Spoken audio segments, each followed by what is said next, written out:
ایک صاحب کا سوال ہے،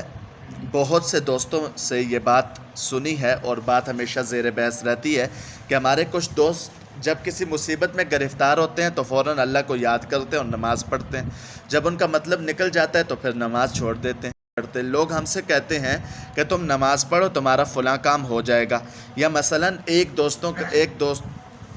دو دوستوں کا ویزا نہیں مل رہا تھا سعودی عرب کا، اور دوسرے لوگ ان کو کہتے ہیں کہ نماز پڑھو اور اللہ سے دعا کرو تمہارا ویزا آ جائے گا، لیکن میں اور میرے دوست کہتے ہیں کہ صرف ویزا کے لیے نماز پڑھنا یعنی لالچ کے تحت اللہ کے دربار میں حاضر ہونا اور جب کام نکل جائے تو پھر نماز چھوڑ دینا صحیح نہیں ہے۔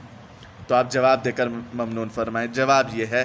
دنیاوی غرض کے لیے نماز روزہ کرنا اور کام نکل جانے کے بعد چھوڑ دینا بہت ہی غلط بات ہے۔ اس سے زیادہ غلط بات یہ ہے کہ آدمی اپنی حاجت اور ضرورت کے وقت تو اللہ کو یاد کرے اور اللہ کی طرف رجوع کرے، لیکن جب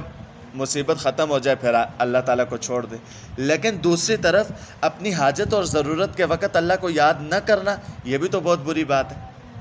لہٰذا انسان کو عبادات کا ہمیشہ پابند رہنا چاہیے،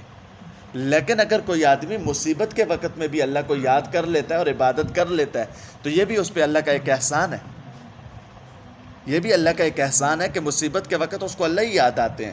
ورنہ مصیبت کے وقت بھی اگر اللہ یاد نہ آئے تو یہ تو ایمان کا بھی ختم ہونے کا اندیشہ ہے کہ مصیبت کے وقت بھی اس کو اللہ یاد نہیں آتے۔ لہٰذا کوشش یہ کرنی چاہیے کہ انسان کو ہمیشہ عبادات کا پابند رہنا چاہیے، مصیبت کے وقت اپنی مصیبت کے حل کرنے کے لیے دعا مانگ لینی چاہیے۔ تو اب یہ لالچ بھی نہیں ہے، اللہ کی عبادت بھی ہو رہی ہے اور مسائل بھی اس سے اللہ تعالیٰ حل فرما دیں گے۔